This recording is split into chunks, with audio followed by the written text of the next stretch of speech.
인사드리겠습니다. 첫 번째 타임 맡았을 이성규입니다.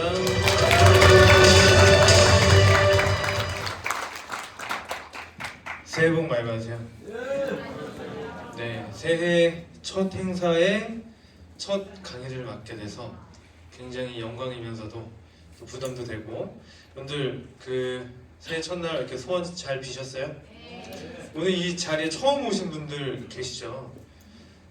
안 계신가 보네요. 저는 새해 첫날 1월 1일날 제가 아들 둘이 있는데 아들 둘이 갑자기 순댓국이 먹고 싶다고, 그래서 순댓국집을 갔어요. 그래서 이제 순댓국집에 가서 이제 순댓국 시켜 먹는데, 예전에는 제가 순댓국 특을 하나 시켜서 공기밥만 하나 더 추가해가지고 나눠 먹을 정도의 꼬맹이였거든요. 근데 이제 1일 1그릇을 하는 거예요. 큰애는 이제 김치국물을 이제 순댓국에 붓는 것까지 하더라고요. 그래서 새해 첫날 느꼈죠. 밥값이 2배로 들겠구나. 여러분들은 새해 첫날 어떤 걸 느끼셨나요? 오늘 제가 이제 NR 커뮤니케이션의 사업 설명회를 시작할 텐데, 처음 오신 분들, 또 이제 막 사업을 시작하신 분들은 제가 이제 말씀드릴 내용들이 여러분들 올 한 해 여러분들 인생에 있어서 굉장히 멋진 하나의 터닝 포인트가 될 수도 있겠다라는 생각이 들 수 있는 그런 아이템입니다. 그래서 그 아이템을 소개해드리는 자리고, 그래서 여러분들 함께 잘 경청해 주시면서 강의를 들어보시면 내가 오늘 좋은 자리에 오게 됐구나, 오늘 여기 오길 잘했다 라는 생각이 분명히 드실 수 있을 거라 생각을 하고요. 본격적으로 시작을 할 텐데 영상 한 편을 보면서 시작을 하도록 하겠습니다. 오늘 제가 들려드릴 이야기는 파이프라인 우화입니다. 꽤 유명한 이야기라 많이 알고 계실 텐데요. 복습이라고 생각하시고 봐주셨으면 좋겠습니다. 어느 작은 마을에 파블로와 브루노라는 두 젊은이가 살고 있었습니다. 그 두 사람은 언젠가 마을 최고의 부자가 되겠다는 꿈을 갖고 있었습니다. 그러던 어느 날 그들에게 기회가 찾아왔습니다. 그 마을의 이장이 산 위에 있는 샘에서 샘물을 길어다가 마을로 실어나르기 위해 2명을 고용하기로 결정한 것이죠. 파블로와 브루노는 그 일을 맡게 되었고 매일매일 열정적으로 일에 임했습니다. 마을 이장은 하루 동안 길러온 물의 양에 따라 그들에게 하루 일당을 지불했습니다. 브루노는 자신의 일과 자신이 번 돈에 매우 만족해하면서 이 일로 꿈을 이뤘다고 확신했습니다. 브루노는 자신의 임금을 올리기 위해 더 큰 양동이를 사용하고 더 자주 움직여야겠다고 생각했습니다. 하지만 파블로는 생각이 달랐습니다. 날이 저물면 등은 아파졌고 손은 쓰렸고 완전히 지쳐버렸기 때문입니다. 파블로는 어떻게 하면 돈을 더 쉽고 더 많이 벌 수 있는지 고민하기 시작했습니다. 그러던 어느 날 파블로는 샘에서 마을까지 파이프라인을 설치할 아이디어를 떠올렸습니다. 이 파이프라인을 이용하면 양동이를 가지고 계속해서 왔다 갔다 할 필요도 없고 한 번에 더 많은 물을 나를 수 있는 것이죠. 곧 그는 자신의 계획에 너무나 신이 나서 구체적인 플랜을 세웠고 친구인 브루노에게 같이 하자고 제안합니다. 하지만 브루노는 그건 미친 짓이라고 하면서 파이프라인을 만드는 것은 자신이 부자가 되는 것을 지연시킬 뿐이라고 제안을 거절했습니다. 브루노가 생각하는 것은 오직 오늘 번 돈으로 내가 뭘 살 수 있을까? 어떻게 하면 그것을 더 빨리 얻을 수 있을까? 하는 것이었습니다. 물론 파블로도 이 일이 어려울 것이라고 예상했습니다. 더군다나 파이프라인이 완성되기까지는 몇 년이 걸린다는 사실 또한 알고 있었죠. 하지만 파블로는 자기 자신을 믿었고 확신을 가지고 목표에 매진했습니다. 매일 그는 전처럼 물통을 날랐고 주말이나 쉬는 시간에는 열심히 파이프라인을 위한 땅을 팠습니다. 브루노와 마을 사람들은 파이프라인을 만드는 것은 쓸데없는 짓이라며 비웃으며 파블로를 놀려댔습니다. 이 기간 동안 브루노의 수입은 2배가 되었죠. 그는 파블로를 만날 때마다 새로 산 넓은 집과 건강한 말들을 자랑했습니다. 브루노가 주말 동안 한가롭게 술집에서 시간을 보내는 동안 파블로는 파이프라인을 설치하기 위해 땅을 파고 있었습니다. 땅이 온통 바위투성이라 일은 진척이 없어 보였고 주말까지 일한 파블로는 브루노보다 몇 배 더 고된 하루하루를 보냈습니다. 그러는 사이 날이 갈수록 땅은 1m에서 10m로 20m 그리고 100m가 되었습니다. 작은 성공을 이룰 때마다 파블로는 스스로를 격려했고 그렇게 몇 개월 후 파이프라인의 절반이 완성되었습니다.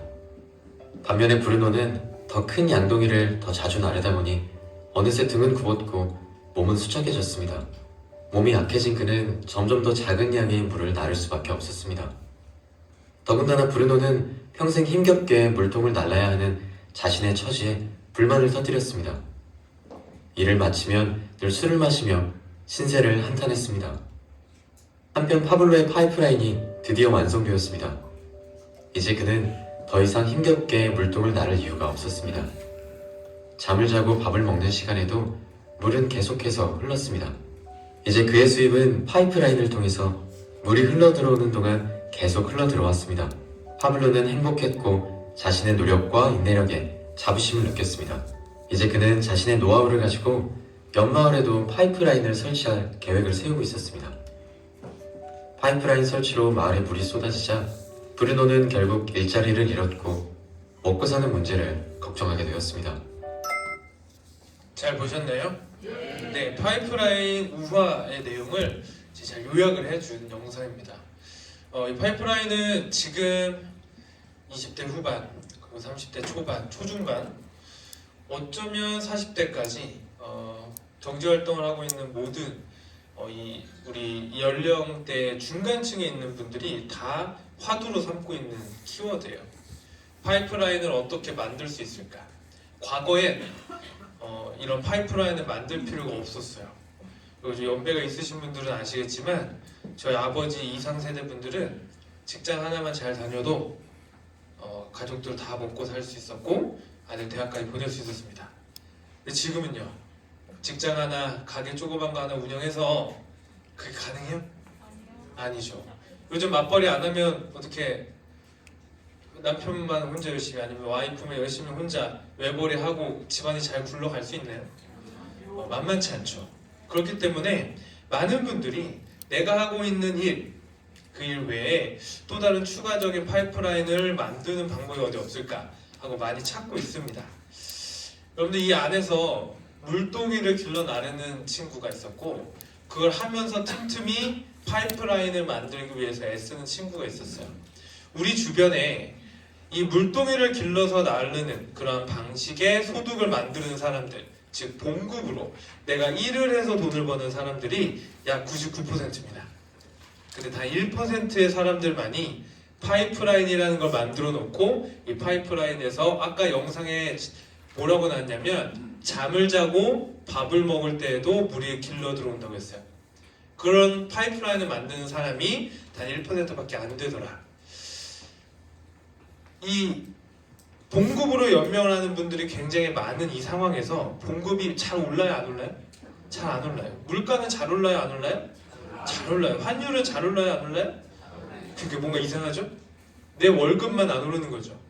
그러다 보니 많은 분들이 부업을 뛰기 시작을 했어요. 과거에는 아까 말씀드렸던 것처럼 한 가지 직장만으로도 안정적으로 생활이 가능했습니다. 근데 지금 그게 안 되다 보니 수많은 가장들이 평일에는 직장 생활 다니고 주말에는 쿠팡 알바 뛰고, 요즘 쿠팡 알바 뛰시는 분들 힘들어진대요. 왜요? 매출이 20% 감소했대요. 20%. 제 친구가 쿠팡의 재정팀에 들어가 있어요. 매니저인데 대한민국에 있는 청이나 청 지금 다 들어와 있대요. 그래서 막 탈퇴 운동하고 있고, 사람들이 물론 그럼에도 많이 이용하고는 있지만, 쿠팡 알바 하시는 분들도 있고, 또 블로그 쓰시는 분들, 온라인 마케팅 하시는 분들 다양하게 있습니다. 그래서 지금 역대 최다 부업 뛰는 가장이 많은 대한민국이다. 사실 우리나라는 한우물만 먹고 이제 파도 먹고 살 수 있다고 했는데, 미국은 이제 죽을 때까지 평균 6개에서 7개의 직업을 갖고 살다가 죽는데요. 그리고 일본은 이미 투잡을 넘어서 쓰리잡까지 가는 나라가 됐고요. 우리나라는 이제서야 한 가지 잡에서 만족하지 않고 투잡, 쓰리잡을 뛰기 시작하는 나라가 된 겁니다. 안타깝지만 내가 기존에 하는 일 외에 추가적으로 더 일을 해서 돈을 벌고자 하는데, 이 추가적으로 벌고자 하는 그 일자리마저도 찾기가 쉬워요, 어려워요? 어려워요. 왜냐면 얘네들하고 싸워야 돼요. 얘가 지금 뭐라고 얘기하고 있어요? 넌 필요 없다. 너무 직설적이에요. 당신은 필요 없습니다. 가게 가서 더 이상 카운터에 가만히 앉아가지고 계산만 하시는 분이 없어요. 계산 누가 해요? 소비자가 하죠. 요즘은 계산은 그래도 예전에는 후불로 했는데 계산 다 선불로 해. 키오스크에 다 넣어서 결제해야 음식이 나와요. 여러분들 예전에는 은행 가면 저서 저기까지 쫙 동사무소다 이런 데 가면 저서 쫙 이렇게 있었어요. 근데 요즘 민원 처리 온라인이나 인터넷으로 다 하죠. 이런 것들이 시작이 되면서 점점 인간이 굳이 일을 하지 않아도 되는 시대가 오고 있습니다. 여기 이제 대체 가능성이 굉장히 높은 비율의 직업군들이에요. 이 직업군들은 사라질 가능성이 굉장히 높다고 합니다. 최근에 현대에서 로봇 하나를 소개해 줬어요. 그 영상 보셨어요? 그 영상 안 보신 분들 계세요? 꼭 찾아보세요. 현대에서 로봇이라고 하고 딱 소개를 했는데요. 제가 그 영상을 보고 뭘 느꼈냐면 내가 쟤랑 싸워서 이길 수 있을까? 막 목이 돌아가고 몸이 돌아가요. 막 발도 돌아가고 막 힘은 나보다 세겠죠. 저보다 빠를까요? 이라는 게 빠르겠죠. 저보다 관절도 더 튼튼해 보여요. 제가 관리하는 수강생 중에 현대에 계신 분이 있습니다. 제네시스 카시트를 연구하시는 분이에요. 나오는 제네시스의 카시트는 그분의 손을 거쳐야 합니다. 그분은 미국 조지아에 있는 현대자동차 공장을 출장을 자주 가요. 공장 크기는 한국에는 현대자동차 공장 크기 2배가 넘습니다. 그런데 거기에서 일하시는 분의 숫자가 한국에서 일하시는 분들의 5분의 1이 채 안 돼요. 로봇가 다 일을 합니다. 여러분들이 타는 자동차는요, 로봇가 만든 거예요. 이젠 사람의 손이 탈 일이 별로 없습니다. 이런 시대가 오면서 간단한 소일거리마저도 간단한 업무 처리를 통해서 내가 세컨잡으로 소소하게 추가적으로 돈을 벌고 싶은데 그런 일들은 이제 다 누가 해요? 로봇이나 AI가 다 합니다. 그래서 여러분들 내가 직접 힘을 쓰고 몸을 써서 물동이를 길러다가 날라서 돈을 버는 행위, 사람의 능력에 따라 물동이의 크기는 다릅니다. 이 크기에 따라서 소득도 달라지겠죠. 능력이 좀 좋으신 분들은 좀 많은 페이를 받을 거고 능력이 좀 모자라신 분들은 그거에 맞게 받겠죠. 다만 그들의 한계점은 뭐냐면 저 물동이를 길러다 나가는 행위를 하지 않으면 돈을 벌 수 없다는 겁니다. 이 지속적이고 안정적인 수익이 발생할 수 있게끔 파이프라인을 만드는 것이 그래서 화두인 거예요. 제가 올해 영포티가 됐습니다. 드디어 영포티가 이게 조롱하는 단어인 거 아시죠? 40대를 조롱하는 단어인데 제가 지난달 저희 송년회 할 때까지만 해도 영포티 직전이었거든요. 영포티가 딱 됐는데요. 여러분들 내가 오늘이 가장 젊은 날 아니에요? 시간이 지나면 저는 점점점 제 능력치 대비 감가상각이 계속 이루어지죠. 오늘보다 내일 제 몸값은 더 떨어집니다. 내일보다 내일 모레 몸값은 더 떨어져요. 왜? 우리 몸은 서서히 늙어가고 있기 때문에.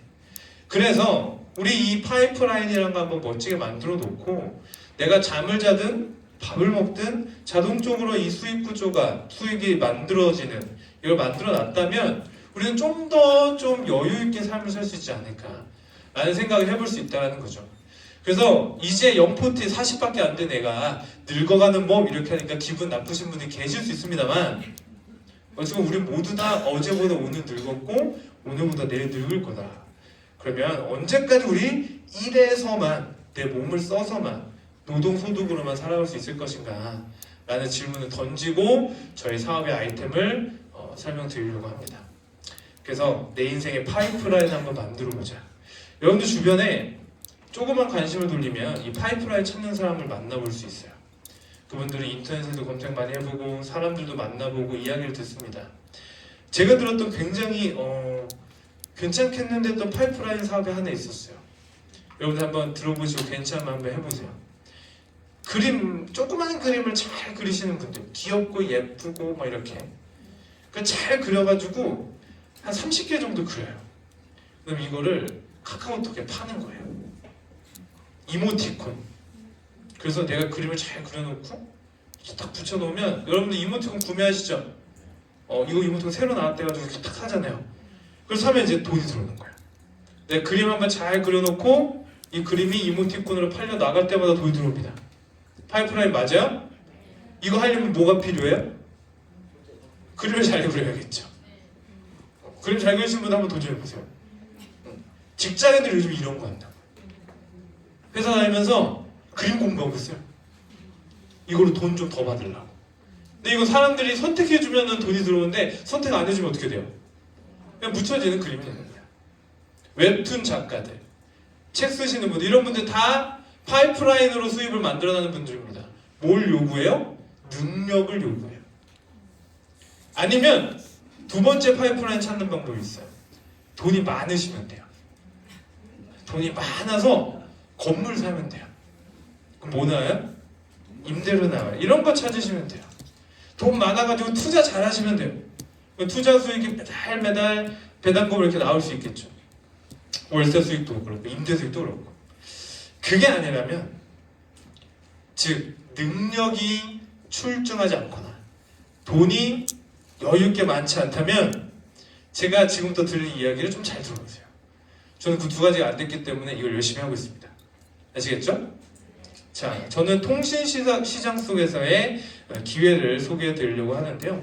대한민국의 모든 인구를 넘어선 총 대한민국 지금 개통되어 있는 회선 대수가 7천만 대를 이미 넘었습니다. 이 업계의 크기를 좀 비교를 하면 1년 동안 우리가 마시는 술의 양이 6조예요. 6조. 여러분들 좋아하시죠? 소주, 맥주, 위스키, 와인, 양주, 막걸리 다 포함입니다. 6조 시장을 연간 시장으로 구성하고 있어요. 그냥 치킨이 1년 동안 7조 4천억 원어치 팔립니다. 여러분 치킨 많이 드시죠? 최근에 또 흑백 요리사가 또 흥행을 하면서 여러분들 야식 드시는 비중이 올랐대요. 그도 그렇게 그 흑백 요리사를 보면 배가 고파요, 안 고파요? 고파요. 먹을 수밖에 없어요. 주문하려고 보면 여러분들 검색 딱 하면 치킨집이 동네에 한두 개밖에 없죠. 동네에 한두 개 겨우 찾나요?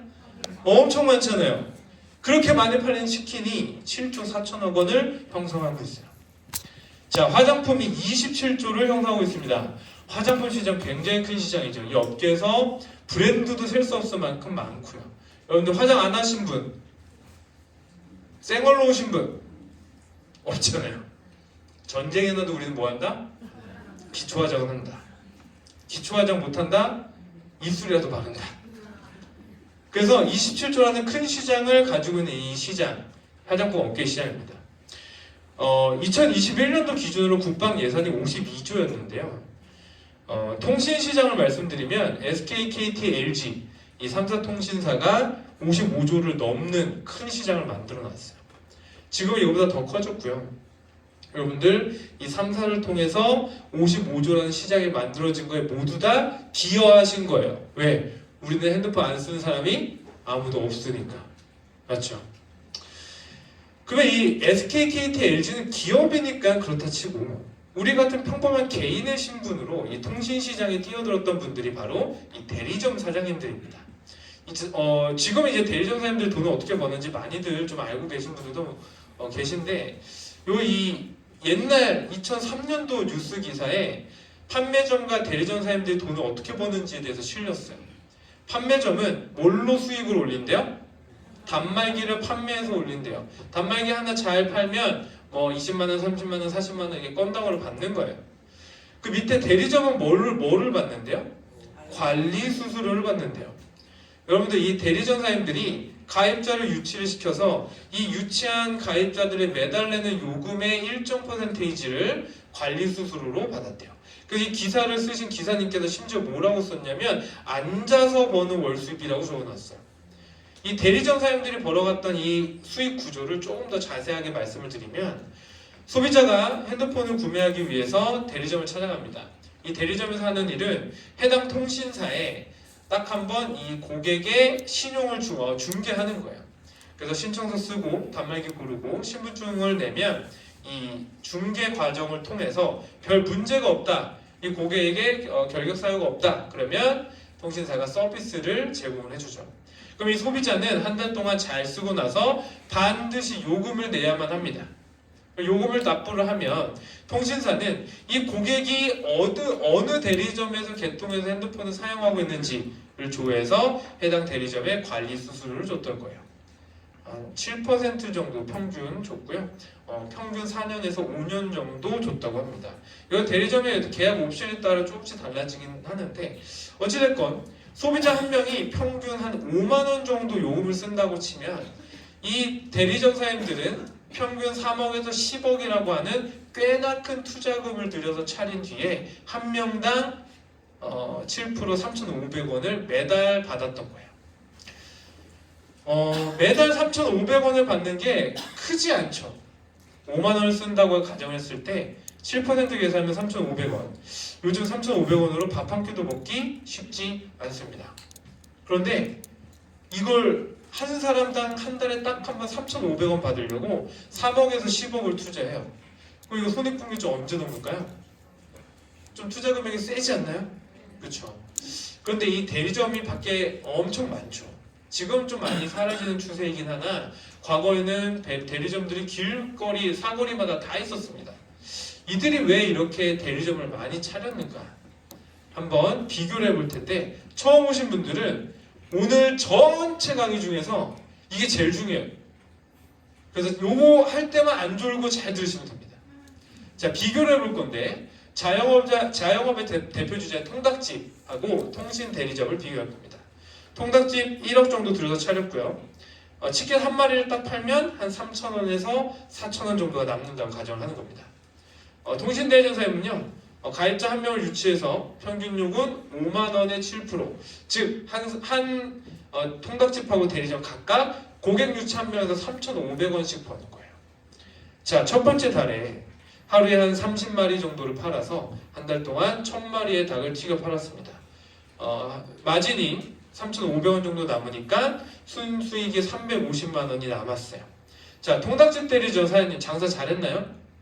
요즘 자영업 하신 분들 이것 떼고 다 떼고 350만 원 남기기 쉬워요, 어려워요?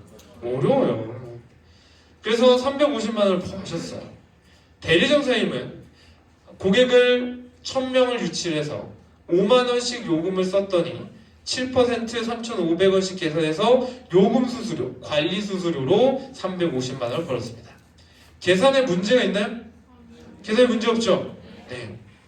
자, 두 번째 달은 첫 번째 달처럼 그대로 유지한 거예요. 가게 하신 분들 지난달만큼 매출을 유지한 겁니다. 고객이 또 1,000명이 1,000마리의 닭을 팔아서 3,500원씩 남겼어요. 그럼 수익이 얼마예요? 350만 원이죠. 대리점 사장님도 1,000명의 가입자를 추가로 모집했습니다. 그러면 5만 원씩 해서 7% 3,500원씩 했더니 350만 원이 들어와야 하는데 350만 원보다 더 많이 들어와요. 왜요? 첫 번째 달에 개통을 했던 이 소비자가 다음 달에 핸드폰을 또 쓰고 요금을 냅니다. 그래서 두 번째 달에 모았던 1,000명과 합쳐져서 총 2,000명한테 요금 수수료를 받게 돼요. 그래서 350만 원이 아닌 700만 원의 요금 수수료가 들어오게 됩니다. 이해되셨죠? 세 번째 달에 똑같이 유지했던 통닭집 사장님은 350만 원 순수익을 남겼는데 반해 통신 대리점 사장님은 똑같이 1,000명의 가입자를 또 유치를 시켰는데 첫 번째 달, 두 번째 달 개통을 했던 고객들이 세 번째 달에도 핸드폰을 쓰고 또 요금을 내기 때문에 1,050만 원이라는 돈이 들어오게 되는 거죠. 이렇게 10달을 진행을 하면요. 10달째도 유지를 잘해서 350만 원을 버시는 동안 통닭집 사장님 열심히 하신 거죠? 매출 빵꾸 없이 유지를 10달 동안 잘 하신 거니까. 통신 대리점 사장님은요. 매달 똑같이 1,000명의 가입자를 모았는데 10달 동안 이제 몇 명이 쌓였어요? 10,000명의 소비자가 쌓였어요. 이제 10달째부터는 이후부터는 10,000명이 핸드폰을 쓰고 요금을 내요. 그래서 350만 원이 아닌 3,500만 원이 들어오더라. 이해되시죠?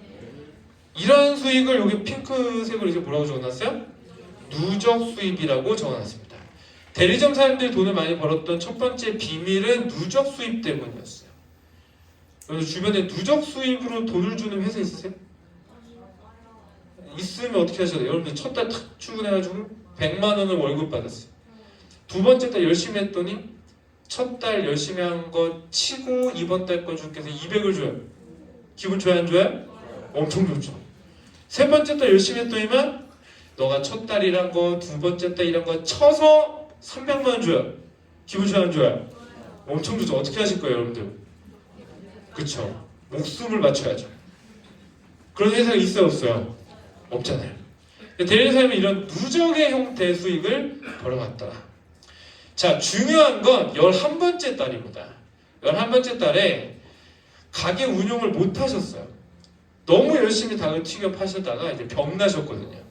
한 달 동안 가게 문을 못 여셨습니다. 닭이 팔려나가지 않아요. 돈이 벌려요 안 벌려요? 안 벌리죠. 왜? 통닭집 사장님은 물동이를 길러다 나르는 형태의 일을 하신 거니까. 길러다 날리지 못하셨잖아요. 근데 11번째 달에 대리점 사장님도 이제 가게 운영을 안 했어요. 가입자를 한 명도 모으지 않았습니다. 여행 갔어요. 여행 가서 가입자를 한 명도 유치하지 않았는데 한 달 동안 여행이 끝나고 돌아와 보니까 돈이 들어와 있을까요? 안 들어와 있을까요? 왜 들어와 있어요? 얼마가 들어와 있을까요? 3,500원 들어와 있겠죠? 왜요? 내가 그동안 가입을 시켰던 10,000명의 고객이 대리점 사장님이 여행 갔다고 핸드폰을 안 써요? 여러분들 핸드폰 쓰실 때 개통하신 분 생각하면서 쓰세요? 내가 개통했던 대리점 사장님이 놀고 있으면 안 씁니까? 누구 때문에 써요 핸드폰을? 나 때문에 쓰는 거죠. 그분 때문에 쓰는 게 아니 이 사장님 요즘 너무 노시네. 핸드폰 안 써. 이런 건 없잖아요. 그렇죠? 그렇기 때문에 한 달 동안 여행을 가시든 잠을 주무시든 뭘 하시든 상관없이 어떻게 돼요? 10,000명의 고객들은 핸드폰을 쓰고 욕을 내더라. 이러한 형태의 소득을 권리 수익이라 그래요. 노동 수익은 아까도 말씀드렸죠. 내가 일을 해야지만 나오는 소득.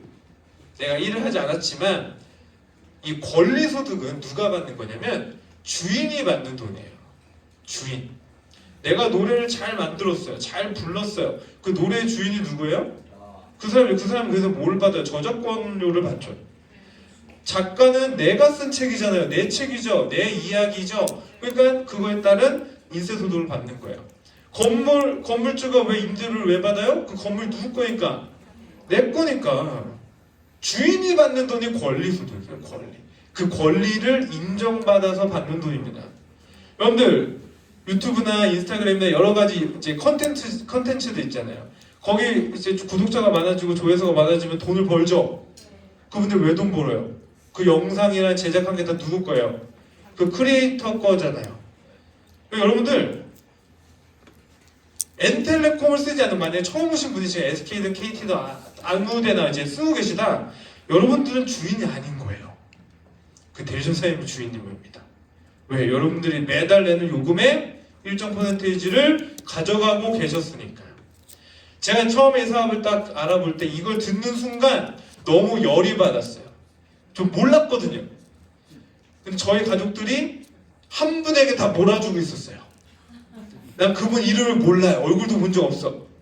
그냥 어디 가게도 여러분 대리점 가서 개통했다고 사장님을 꼭 만나요? 아니잖아요. 난 얼굴도 모르는 사람한테 매달 돈을 주고 있던 거야.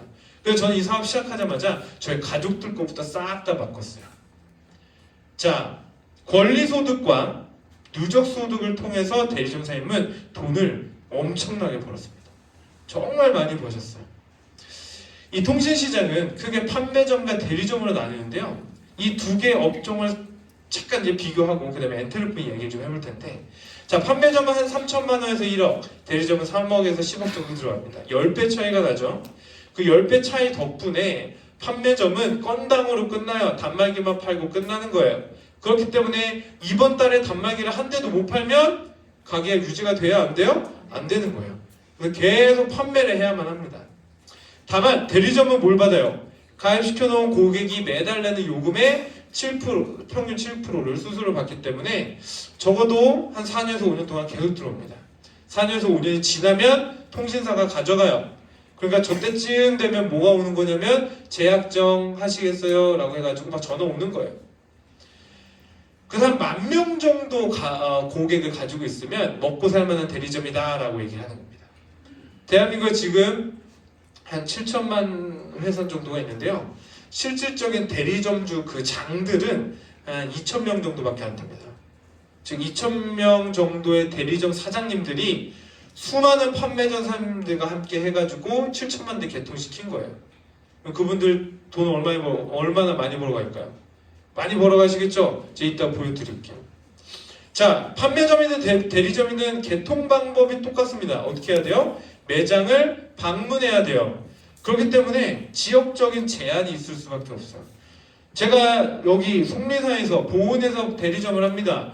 그러면 여러분들처럼 전국 각지에서 모여주시면 좀 개통할 기회가 생기겠지만 그게 아니면 여러분들 개통하러 보은까지 오시겠어요? 안 오시겠죠. 그럼 제 가게 반경 몇 킬로 안에서밖에 영업을 못하는 거예요. 지역적인 한계가 있다. 자, 이 시장에 대한 전망은 이미 둘 다 포화 시장이라 이 판매점이든 대리점이든 점점 줄어들고 있는 추세다.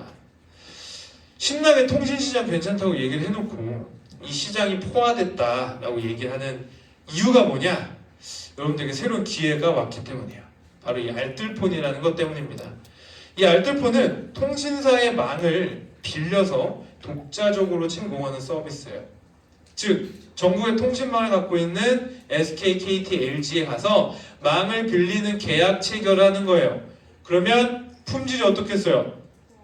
똑같겠죠. 그리고 자체적으로 요금제를 개발해서 통신사로 회사를 운영하는 겁니다. 여러분들 조금 검색만 해보시면 이 알뜰폰이 2010년도에 시작됐어요. 15년 전에. 제가 이 사업을 처음 듣게 된 시점이 2011년도입니다.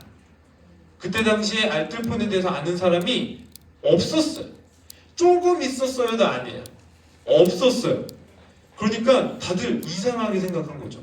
대한민국 통신사 몇 개야? 3개 아니야? 야, 우리나라 통신사가 앞으로 엄청 많아질 거래. 은행권들도 통신사업에 뛰어들고 뭐 할 거래. 저를 미친놈으로 봤어요. 사기꾼으로 봤다고요. 근데 이때 법안이 통과가 되고 몇 년 동안 시간이 흘려서 이제서야 여러분들 알뜰폰 하면은 주변에도 쓰는 사람 좀 찾아볼 수 있고 인터넷 검색하면 후기들도 좀 좋은 게 이렇죠. 근데 그 전까지는 이 시장에서 안 쓰는 분들이 별로 없었어요. 지금은 이제 1,000만을 넘어가서 알뜰폰이 하나의 주류로 이제 자리를 잡고 있고 이제는 3사 통신사 중 한 곳 정도는 역전할 기미를 보이고 있습니다. 여러분들 알뜰폰에 대해서 제가 한 10수년 전에 누군가한테 얘기했을 때 그거 이상한 폰 아니야? 그랬어요. 이상한 폰? 어디 문제 있을 것 같은 폰? 이상한 사람이 쓰는 폰? 뭐 나이 드신 분이 쓰는 폰? 효도폰? 망한 사람들이 쓰는 폰? 뭐 이상했었어요. 근데 그런 게 지금 몇 명까지 왔다고요? 1,000만까지 왔다고요. 그리고 제가 이 강의를 몇 년 동안 하면서도 그랬어요. 제가 처음 알아봤을 때 이 업계가 몇 명까지 갈 것 같냐? 알뜰폰 업계가 최소 잡아서 1,000만, 긍정적으로 보신 분들은 2,500만까지 봅니다라고 강의를 몇 년을 했어요. 최소 이제 왔어요. 이게 몇 명까지 더 갈지 아무도 모릅니다. 근데 이게 뭘 의미하느냐면 여러분들 SK, KT, LG고 안에서만 있던 고객들이 이동을 한다는 얘기예요. 즉 요금 수수료를 줄 소비자들이 요금 수수료를 준다고 했잖아요. 누구한테? 대리점 사장님들한테, 속된 말로 주인님들한테. 그 주인이 바뀌고 있는 시기라고요. 주인을 새로 찾아 떠나는 시기인 거죠.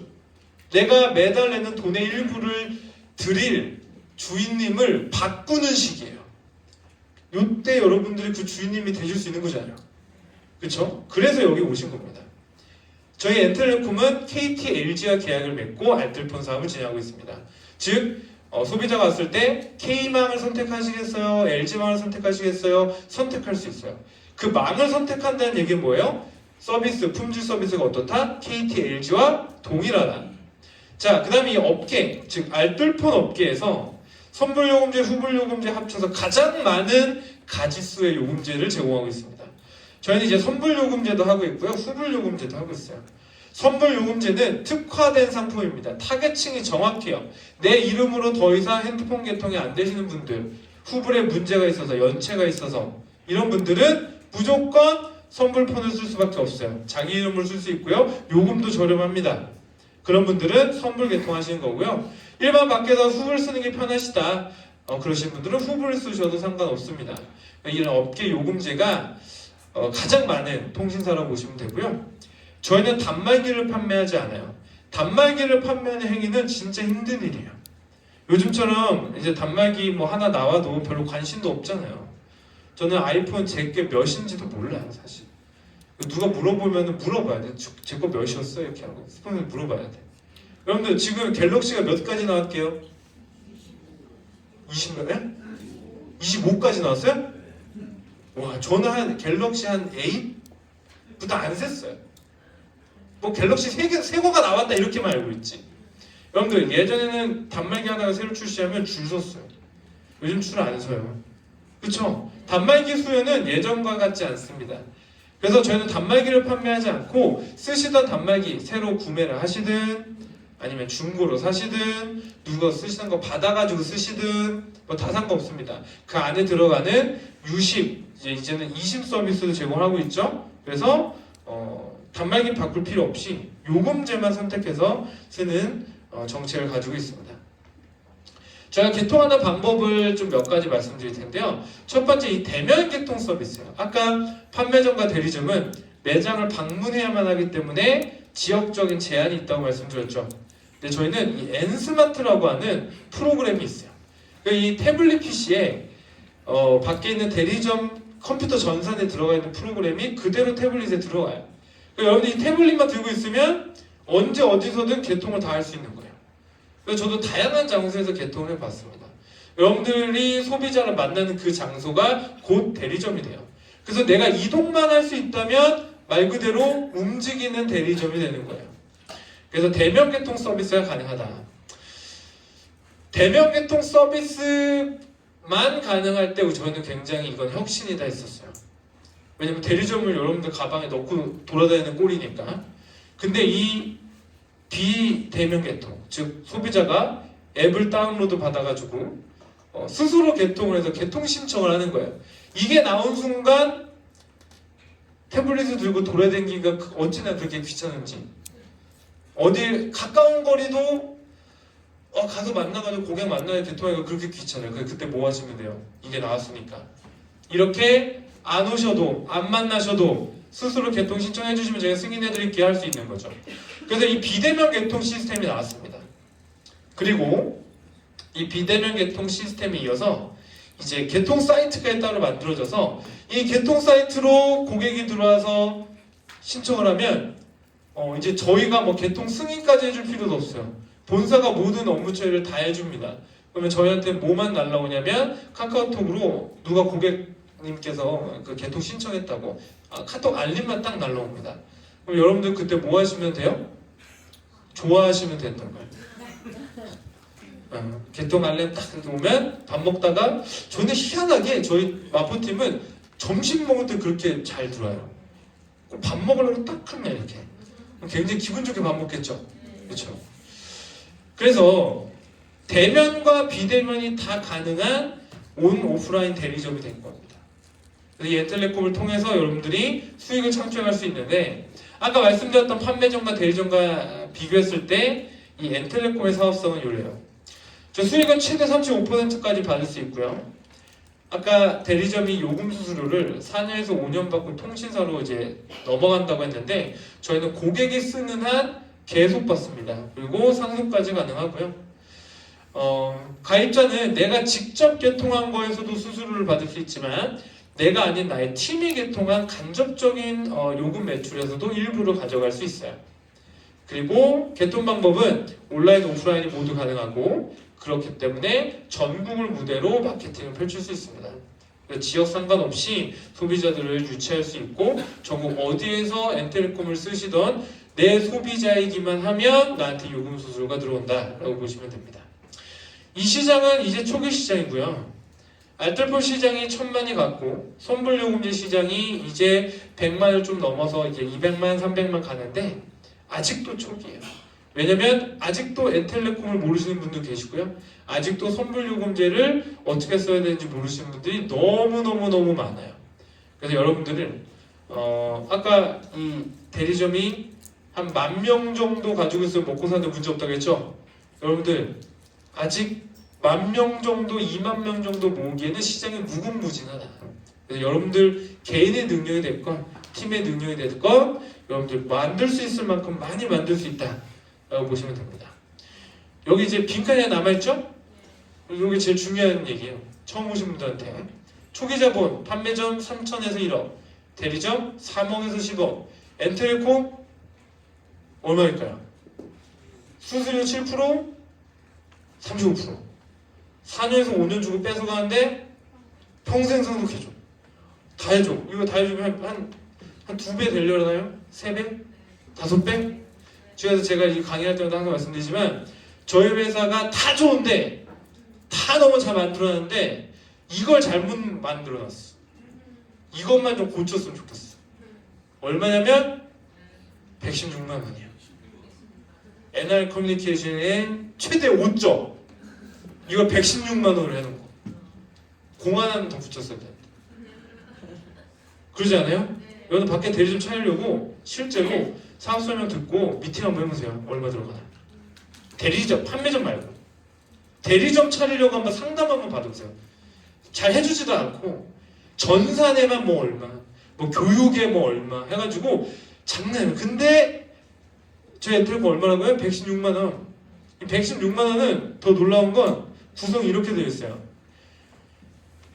N플랫폼, 온라인하고 N스마트 이 프로그램이 들어가고 그 다음에 이 중에 50만 원은 뭐라고 나와 있어요? 요금이에요. 이 요금은 나만 써도 이득이야. 왜요? 5만 원씩 내가 한 달 쓴다고 하면 이거 얼마 동안 쓸 거예요? 10개월 동안 쓸 거죠. 근데 이거 내가 쓰는 요금은 내가 스스로 받아야 안 받아요? 받죠. 내가 쓴 것도. 근데 이 50만 원은 내가 소비자를 개통하고 그 소비자한테 보내줄 수 있는 요금이에요. 그러면 현금화가 가능한 돈이라고요. 만약에 현금화가 잘 되면 5만 원씩 쓰는 사람 10명 개통하면 없어요. 맞죠? 만약에 10명 개통 못해도 나 혼자 10달 쓰면 되지. 이게 엄청난 리스크가 있는 돈이 아니죠. 그래서 저는 이 사업을 시작하기에 116만 원이 아닌 1160만 원 정도가 들어가야 처음 오신 분들, 이 사업을 시작하신 분들이 이걸 열심히 합니다. 116만 원으로 시작하니까 열심히를 안 해요. 그러지 않나요? 116만 원 뭐 없어진 셈 치즈하고 뭐 열심히 안 해. 그런데 대리점 한 10억 들어서 차려보세요. 장사 안 되면 그만 안 하실 거예요? 어떻게 하실까요? 오늘 손님이 없어. 아이 뭐 접지 뭐 이러실 거예요? 어떻게든 방법을 찾아내지 않을까요? 밖에서 풍선 들고 난리를 치든 경품을 주든 뭘 하든 하실 거잖아요. 근데 이 116만 원 이걸 한다고 하니까 조금 힘들면 안 하는데 여러분들 열심히 한번 해보셔라. 116만 원인데 공 한두 배는 더 붙일 만한 가치가 있는 프로그램이다 라고 말씀드릴 수 있습니다. 자, 수익을 말씀드리고 마실 텐데 자, 저희가 이제 마케팅을 해서 고객 유치가 한 명이 되면 사람마다 쓰는 요금제는 다 다르겠죠. 그래서 뭐 고객한테 말도 안 되는 막 강매를 할 수도 없고 뭐 요금에 거품을 이만큼 씌워가지고 한 달에 20만 원, 30만 원 요금 나게 할 수도 없어요. 고객이 직접 고르고 직접 내가 원하는 요금제를 선택해서 그거에 맞는 요금제를 쓰시는 거죠. 그렇게 썼을 때 평균 한 4만 원 정도가 지금 저희 제일 많이 나가거든요. 고객 한 명에 월 4만 원 정도의 요금을 쓴다. 이거 대략 계산을 해서 한 200회선 정도 개통이 된다 그러면 월 150만 원 정도가 들어옵니다. 그럼 중요한 거, 이 150만 원이 다음 달에 들어와요, 안 들어와요? 들어오죠. 이 200회선이 그 다음 달에 또 유지돼서 사용이 된다면 한 400회선 정도가 되면 월 한 400만 원 정도 됩니다. 그래서 한 회선당 평균 한 10,000원꼴이라고 보시면 되고요. 800회선 정도 되면 월 한 1,000만 원 정도 든다고 보시면 됩니다.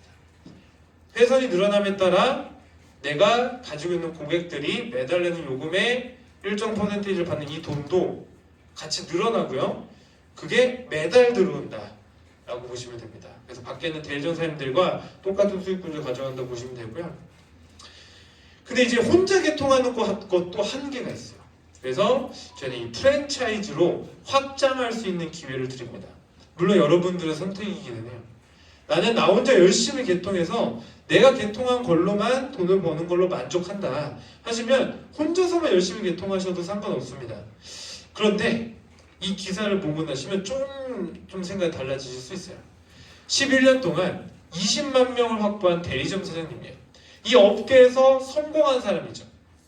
개통 대리점 업계에서 성공한 사람인데 이 20여 명의 고객들을 유치를 해서 얼마를 받냐면 매출이 70억 원이에요. 한 3, 4만 원씩 내는 거죠.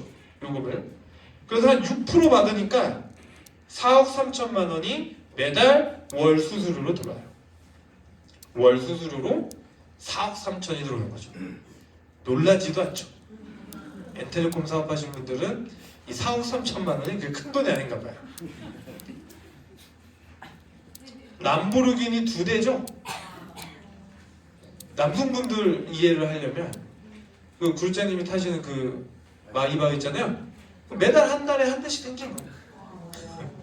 여성분들 좀 공감돼요. 그러면 4억이면 한 2달마다 서울에 집 한 채씩 살 수 있어요. 3달만 참으면 좀 좋은 동네 갈 수 있어요. 용산 이쪽 가려면 한 상반기만 지나면 상반기 하나, 하반기 하나 이렇게 생기는 거예요. 그 정도로 큰 돈이죠. 이걸 매달 받는다고요.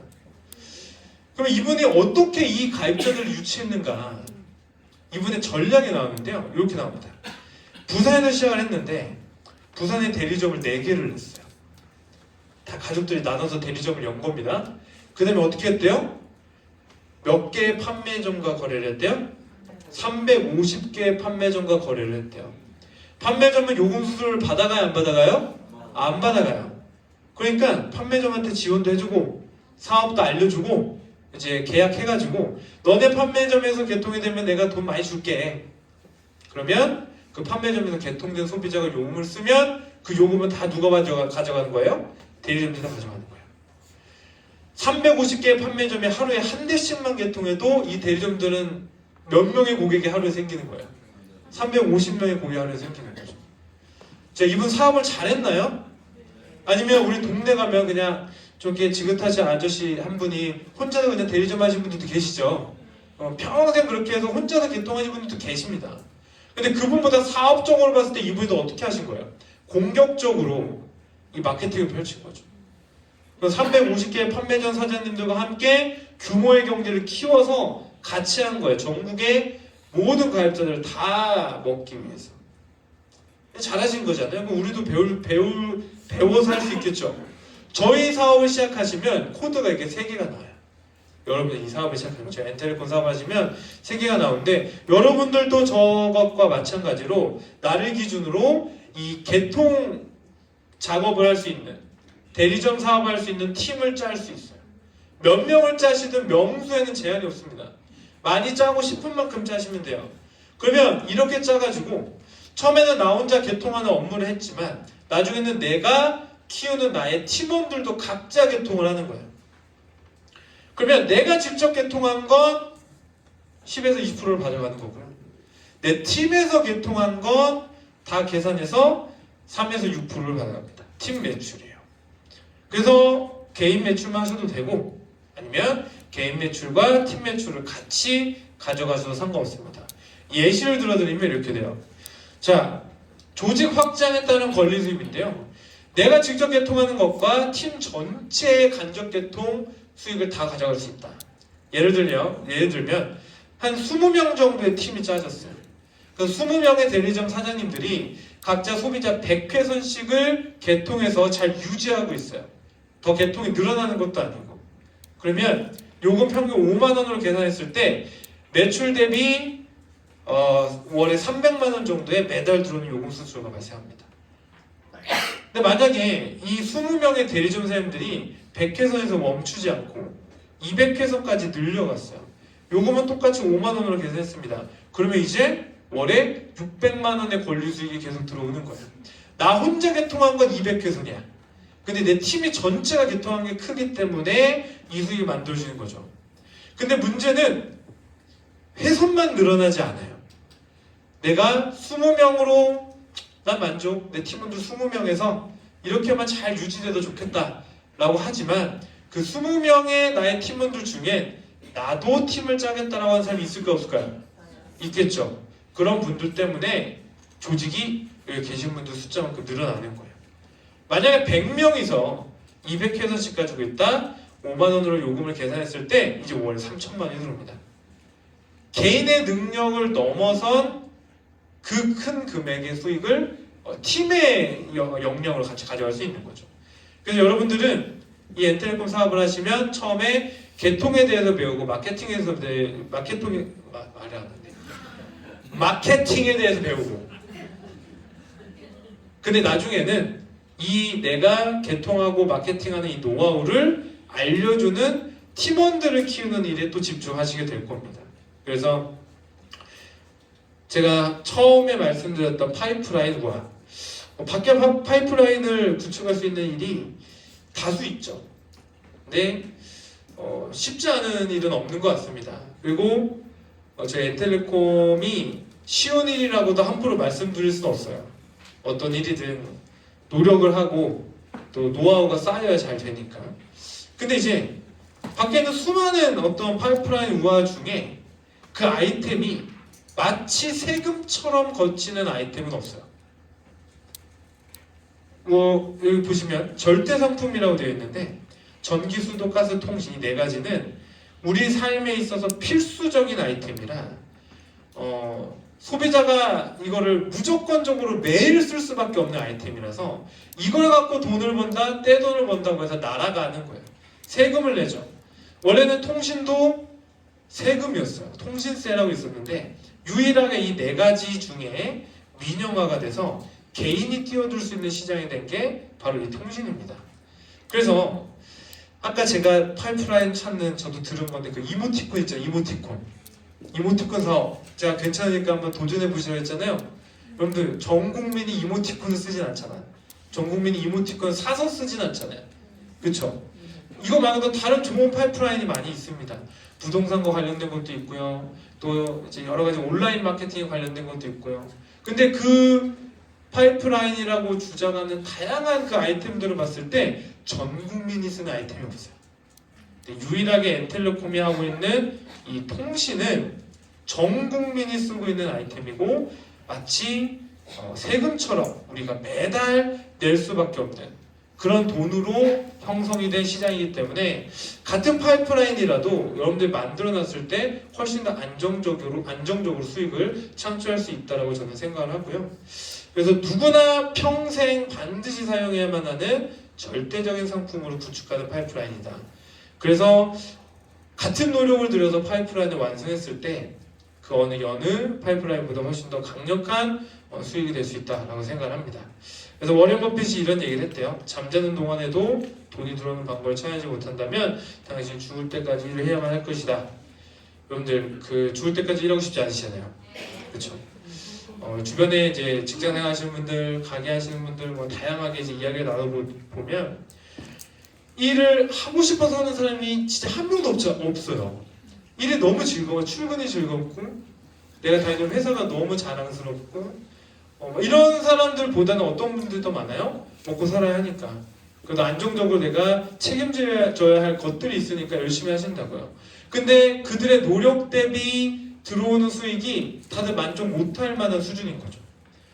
엔텔레콤 사업을 여러분들이 그런 걸 유지하시면서 추가적으로 여러분들이 열심히 노력하면 정말 노력한 만큼 안정적으로 들어오는 수익을 제공할 수 있는 그런 아이템이라고 저는 생각을 합니다. 그래서 처음 오신 분들은 오늘 행사 마무리 마지막 강의까지 한번 잘 들어보시고 여러분들이 올 한 해 2026년에 뭔가 새로운 새해 선물을 받는다라는 마음으로 오늘 1박 2일 행사를 참여하시면 여러분들에게 많은 그 비전을 줄 수 있지 않을까라는 생각을 합니다. 아시겠죠? 새해 첫날이라 강의하면서 엄청 버벅댔네요. 내년에는 더 열심히 하도록 하겠습니다. 이상 마치도록 하겠습니다. 감사합니다.